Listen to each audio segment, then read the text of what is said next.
Hi, Kellyn. I just want to ask you about your long run playing consecutive games. It's an amazing stat.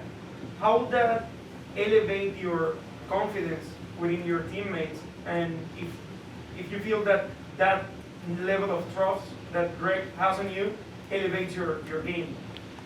Yeah, for sure. I've played, I think, 18 games straight right now, and it just shows that Greg relies on me, and that my teammates have confidence in me, and the role that I played in the team has been tremendous this year, and I'm hoping to carry that in each and every game using my experiences and to help the team in any shape.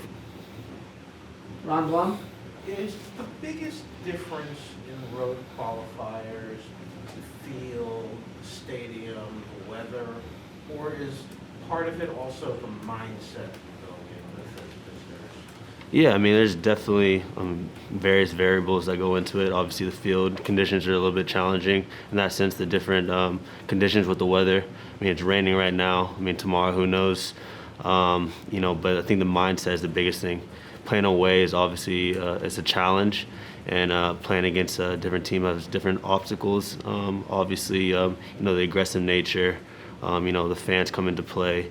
Obviously, it's a difficult environment wherever we go, but it's something that mentally we have to be tuned in, and then obviously let our football do the talking and try to adjust on the fly and be ready for whatever challenges come our way. Go to Jeff Carlisle from ESPN. Hi, Kellyn. Obviously the last cycle you had experience with double fixture windows.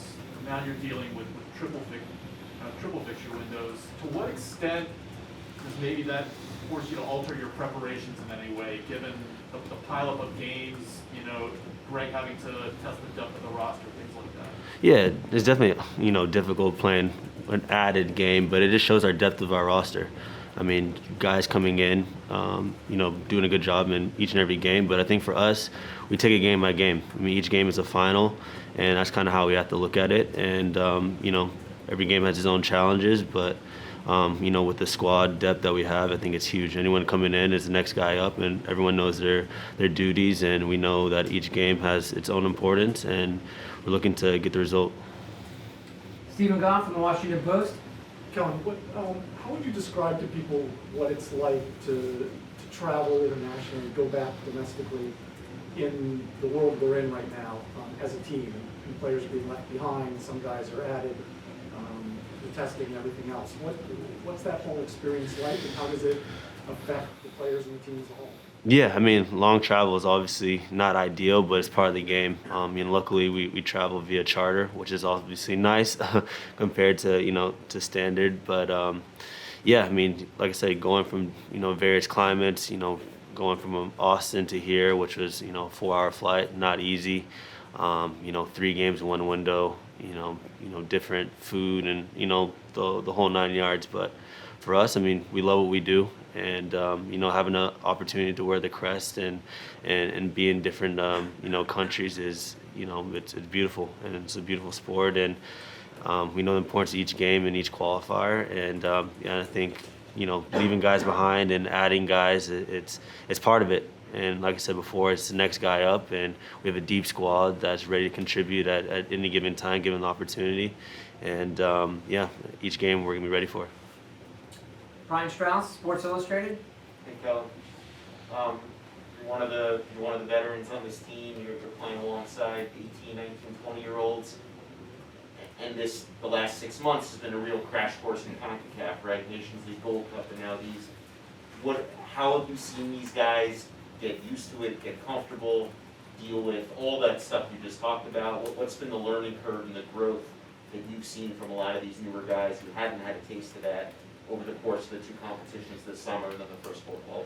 I think those tournaments and games kind of prepped us for these moments. Obviously, Nations League and Gold Cup are a little bit different, but just getting that taste of different competitions that others aren't typically used to, playing overseas and then playing in different conditions, whether it be the fans, whether it be the fields, the travel, and being able to adapt on the fly. I think I've seen a growth in the guys mentally, and just being able to adapt and prepare for it, I think it's been huge. And like I said, I mean, I think those games were crucial for us, and it's kind of prepped us for the games now and beyond. Sam Staceful, The Athletic. Kellyn, thank taking the time. Hope you're doing well. Last camp, the mood externally kind of vacillated wildly between the games and performances. Wondering what it was like within the group, how the mood transitioned between El Salvador and Canada and Honduras, and even within the game in Honduras, and what it's been like this camp, especially since you started with probably your strongest performance of qualifying this far. Yeah, I mean, I think it came to a bit of a surprise going into El Salvador. You know, kind of unknown how it was going to be, and you know, first game World Cup qualifiers. Obviously, it was challenging. You know, we didn't get the result that we wanted, but I think you know having that that little bump in the road, not necessarily we lost the game, but it almost felt like a loss. I think that helped the group grow and know what it's like and get that taste early on in qualifiers, and then obviously Canada against a strong side, a good team. Another game that we wish we could have got more points out of it, but I mean that's the game.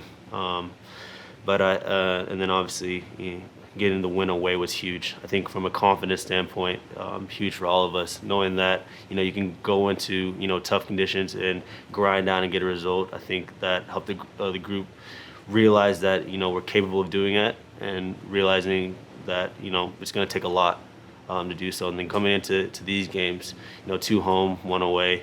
Obviously each game different challenges, but it was a huge result for us. Against Jamaica a couple of days ago, and we're going to use that momentum into this game tomorrow and beyond. I think it was great for everyone.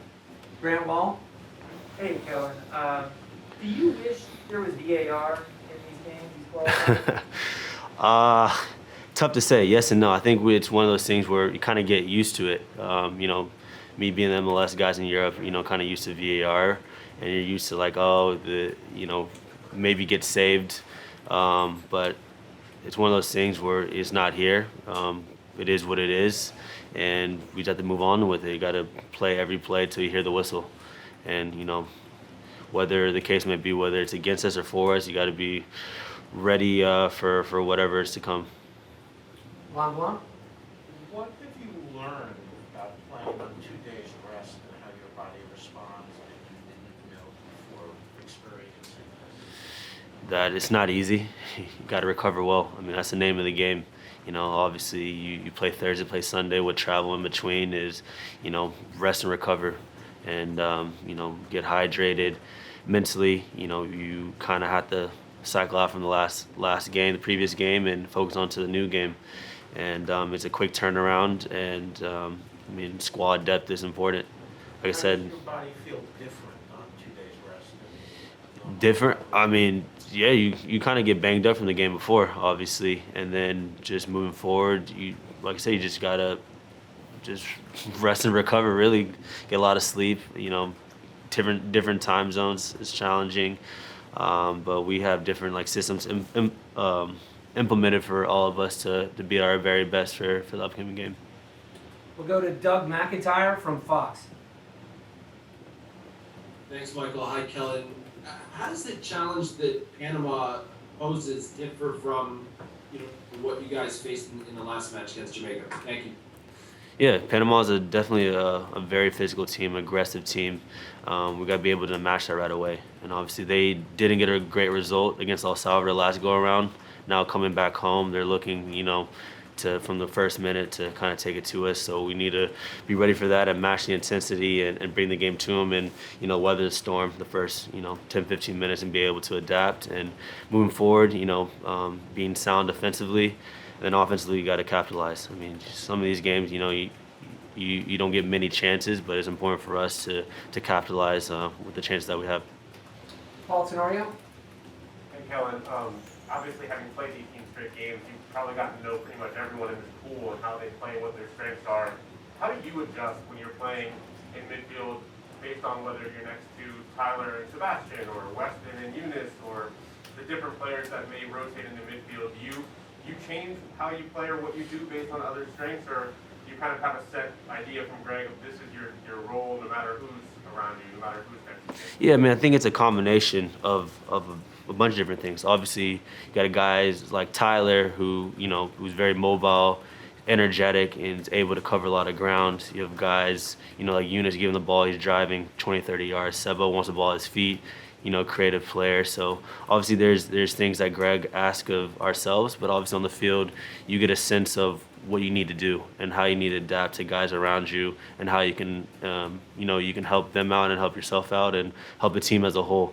So I think it's a combination of all those things. Know your role, but also know others' roles so you can help benefit them as well. We'll take 2 more questions for Kellyn and start with Charles Bone from MLSsoccer.com. Hey Kellyn, thanks for speaking today. I hope I don't go too long with this question, but it's kind of a two-parter, I guess. You've had a long road back after being out of the national team for a while, and now you've become essential playing in every games this year. And I'm wondering how much of that you seem to kind of, this is a compliment, become a little bit of a dark arts guy. We've seen you use the gamesmanship to the team's advantage. And how much has that been part of your value to the team? And also, how much of that do you expect to deploy against Panama, which is a team that's pretty good at that stuff too?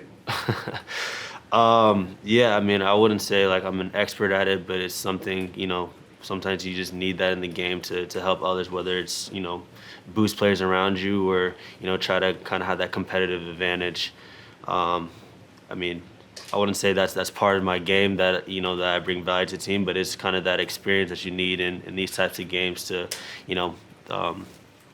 help guys on the team. And for me, I mean, obviously, Panama, I mean, it's a team that's, very clever in things that they do. But like I said, we got to, match whatever comes our way and obviously use, our advantages that we can, which is, those things in the game to use to our advantage and to move forward. And, hopefully we get the calls our way. Last question comes from Drake Hills.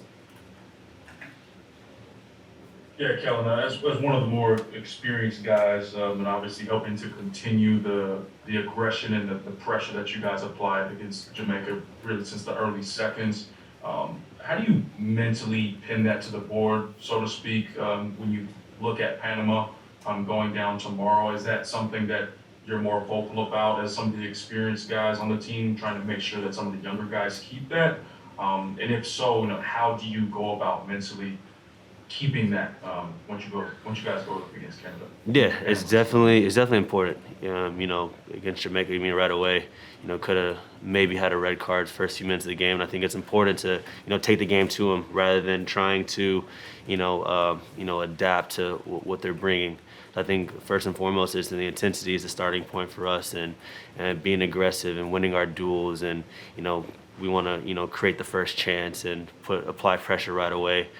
Because when you don't, I mean, you're in for a game. And we saw in El Salvador where we didn't take strong hold right away, and we were in for a rough one at the beginning, but we were able to change things around in the second half. But I think it's a tale of two halves. But for us, it's important for us from the first minute that we bring it, because when we do that, like we showed in Jamaica, we can create a lot of opportunities and really take the game to the other team.